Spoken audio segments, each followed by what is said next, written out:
Hello everyone, कैसे हैं आप सभी। उम्मीद है आप सभी की जीआईसी की प्रिपरेशन काफ़ी अच्छी चल रही होगी।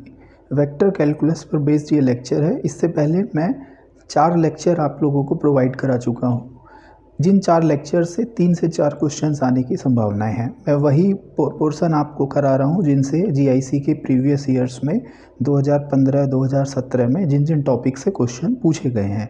तो ये जो आज का वीडियो है, इससे एक क्वेश्चन 100% आपको मिलना है। बहुत इंपॉर्टेंट क्वेश्चंस मैंने इस सेक्शन में लिए, इस लेक्चर में लिए हैं। तो हम स्टार्ट करते हैं पहले क्वेश्चन से। देखिए, इस लेक्चर को समझने के लिए जो मैंने ऑलरेडी पहले 4 लेक्चर बनाए हैं, आप उनको एक बार देख लेना, क्योंकि उनके बेसिक्स इस वीडियो में यूज़ होंगे। तो जो पहला क्वेश्चन है वो है, if R equal to mod of vector R where vector are equal to X I plus Y J plus Z के, then del R equal to vector are upon mod of R और R. तो इसको आप याद भी कर लेना, ये स्टैंडर्ड रिजल्ट है। प्रूफ अगर आपको देखना हो तो देखिए, प्रूफ हम लोग कर सकते हैं। हमें गिवन है R equal to mod of R. Mod of R अगर हम लोग निकालेंगे किसी भी वेक्टर का, आप सभी जानते हैं वो होता है स्क्वायर रूट ऑफ आई के कोफिशिएंट का square X square plus J के कोफिशिएंट का square Y square plus K coefficient का स्क्वायर जेड स्क्वायर। तो आर स्क्वायर हमें आ जाएगा X square plus Y square plus Z square. अब हम इसका डिफ्रेंशिएशन करेंगे partially with respect to X, तो हमें मिल जाएगा 2r del R over del X equal to 2x। ठीक है, तो del R over del X मिल जाएगा x upon R. Similarly del R over del Y equal to Y upon R, del R over del Z equal to Z upon R. ठीक है, अब del are अगर हम निकालना चाहें तो हम लोगों ने डाइवर्जेंस में ग्रेडियंट में पढ़ा है, ये होता है del R over del X into I plus del R over del Y into J plus del R over del Z into K. हमने इनकी वैल्यूज़ पुट कर ली, तो हमारे पास में आ गया X upon R I plus Y upon R J plus Z upon R के।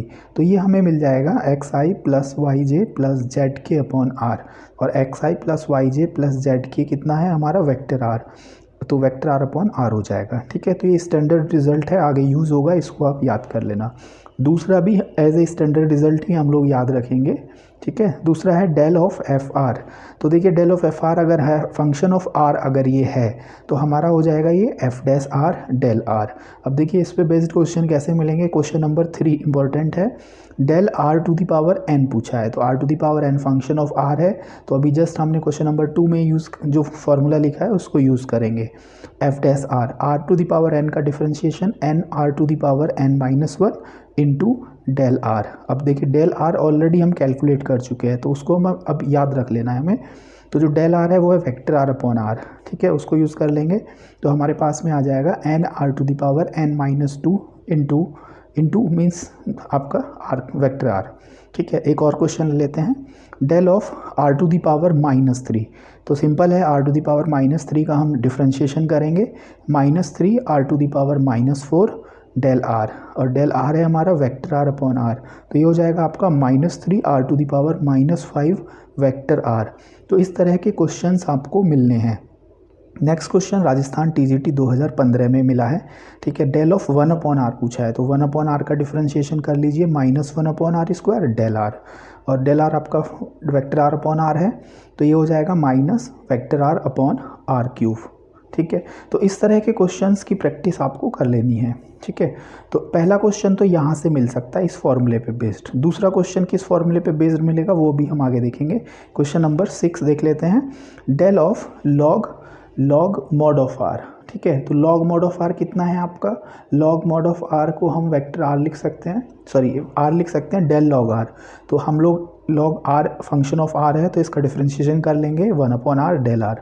1 upon R हमारा होता है, सॉरी डेल आर होता है वेक्टर आर अपॉन आर, तो vector are upon R square हो जाएगा। ठीक है, क्वेश्चन नंबर 7 है del F R cross vector are, cross product पूछा है, तो डेल एफ आर होता है हमारा F dash are del are cross vector r, और डेल आर हम ऑलरेडी कैलकुलेट कर चुके हैं, तो vector are upon r cross r vector R.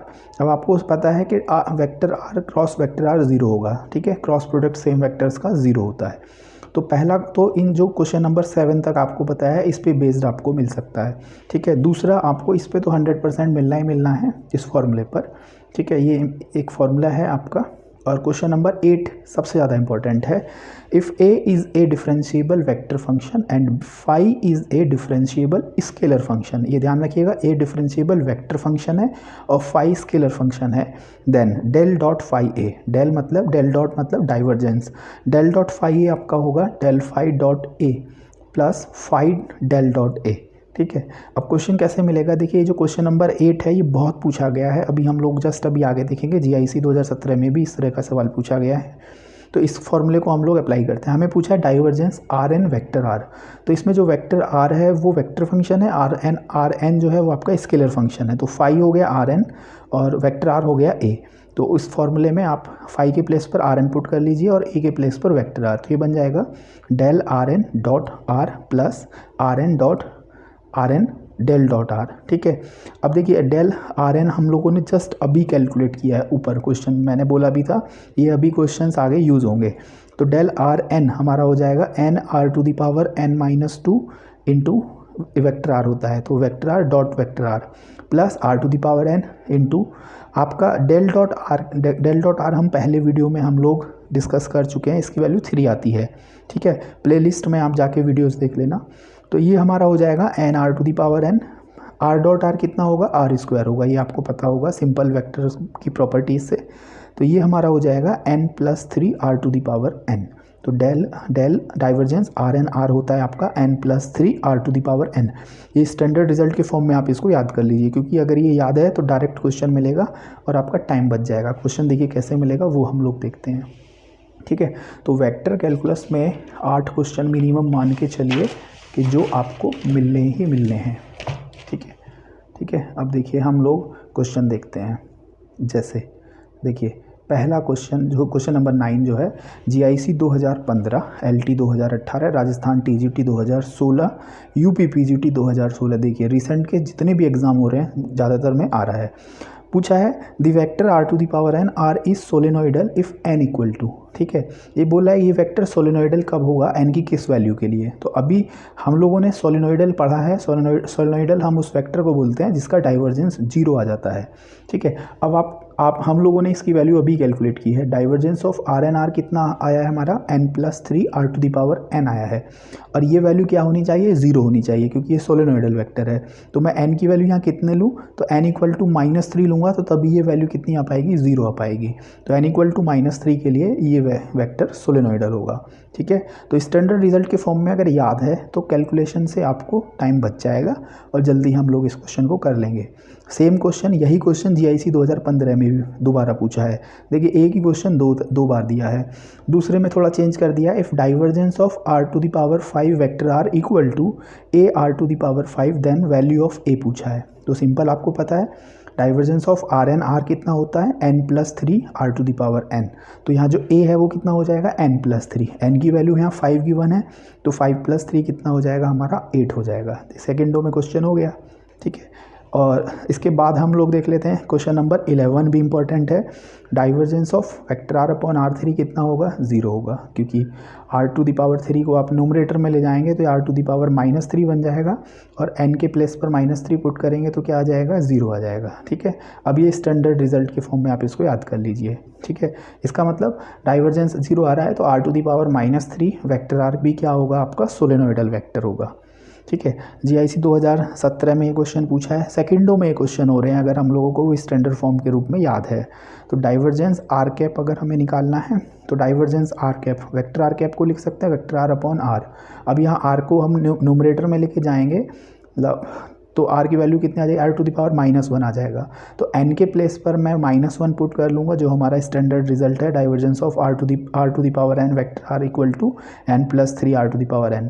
ठीक है, तो इसमें आर के प्लेस पर एन के प्लेस पर -1 पुट करूँगा तो ये वैल्यू आ जाएगी 2/r। सिंपल हो गया आपके क्वेश्चन। ठीक है, इससे ईजी शायद मुझे नहीं लग रहा है कि आपको कोई और बता पाएगा। और दूसरा जो रिजल्ट है जिस पे क्वेश्चन पूछा गया है, दूसरा पूछा जाता है, आप मान के चलिए मिनिमम 1 मैक्सिमम 2 आज की वीडियो से क्वेश्चन मिल जाएंगे। ठीक है, तो डेल क्रॉस फाई ए अगर क्रॉस प्रोडक्ट में है तो del phi cross a plus phi del cross a होगा। ठीक है। अब ऐसे ही सेम क्वेश्चन देखिए, इरोटेशनल सोलेनोइडियल, इन पे बेस्ड पहले भी क्वेश्चन आए हैं, यहाँ भी हम लोगों ने पढ़ लिया है। Prove that r to the power n vector r is an irrotational vector for any value of n। इसको याद रख लेना स्टैंडर्ड रिजल्ट के रूप में। But is solenoidal only if n+3 equal to 0। तो आधा पार्ट तो हम ऊपर कर चुके हैं सोलेनोइडल वाला, ठीक है। सोलेनोइडल कब होता है, जब n इक्वल टू -3 आता है या n+3 इक्वल टू 0, ठीक है। तो ये तो इसमें हो गया कि r to the power n vector r solenoidal होगा जब n की वैल्यू -3 होगी, और इरोटेशनल होगा for any value of n, ये याद रखना। अब इसे प्रूफ कर लेते हैं।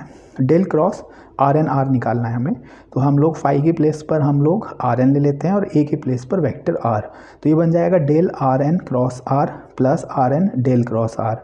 तो डेल आर एन की भी वैल्यू हम लोग निकाल चुके हैं, इसे भी याद कर लीजिए, n are to the power n -2 r cross r हो जाएगा plus r to the power n del cross r. अब देखिए डेल क्रॉस आर 0 आता है, कर्ल में मैंने वीडियो बनाया है उसमें ये प्रूफ कराया था कैसे 0 आता है, ठीक है। और आर क्रॉस आर 0 होता है, तो ये टोटल वैल्यू कितनी आ जाएगी, 0 आ जाएगी, ठीक है। तो जो r to the power n vector r है वो इरोटेशनल वेक्टर हो जाएगा for any value of n, n की कोई भी वैल्यू हो, ठीक है। अब देखिए क्वेश्चन नंबर 14 पूछा है आपसे GIC 2015 में, ठीक है। वेक्टर r अपॉन r3, अब ये सोलेनोइडल भी है और इरोटेशनल भी है। GIC 2015 में जो ऑप्शन गिवन थे उसमें बोथ गिवन था, बोथ सोलेनोइडल एंड इरोटेशनल, तो इसलिए मैंने लिख लिया है।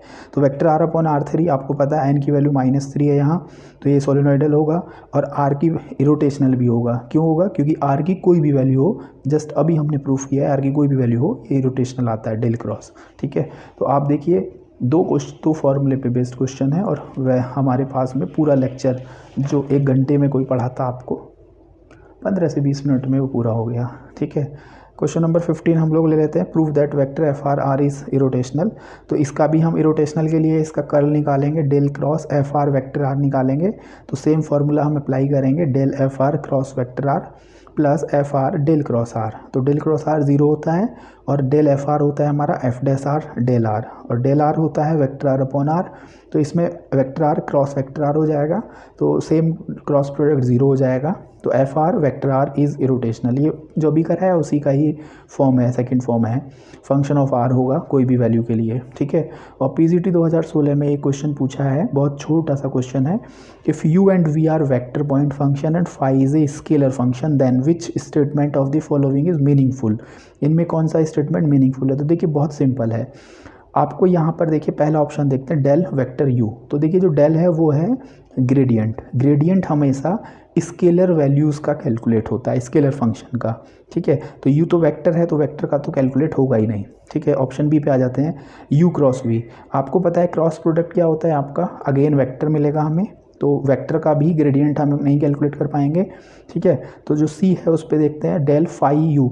फाई आपका स्केलर है, यू वेक्टर है, तो स्केलर की मल्टीप्लाई वेक्टर में करेंगे तो हमें वेक्टर मिलेगा, ऑप्शन सी भी नहीं होगा, तो बचा ऑप्शन डी, वही आपका हो जाएगा। उससे देख लेते हैं, यू डॉट वी, यू और वी अगर वेक्टर फंक्शन है तो यू डॉट वी स्केलर आ जाएगा, और स्केलर का ही ग्रेडियंट फाइंड आउट होता है। तो इसमें आपका जो मीनिंगफुल है वो ऑप्शन डी है, ठीक है। तो वेक्टर कैलकुलस पर टोटल हो गए 5 वीडियो, और 5 वीडियो में से 5 क्वेश्चन, तो मिनिमम 4 तो आने ही आने, ये गारंटी है। अच्छे से प्रैक्टिस कर लेना आप लोग।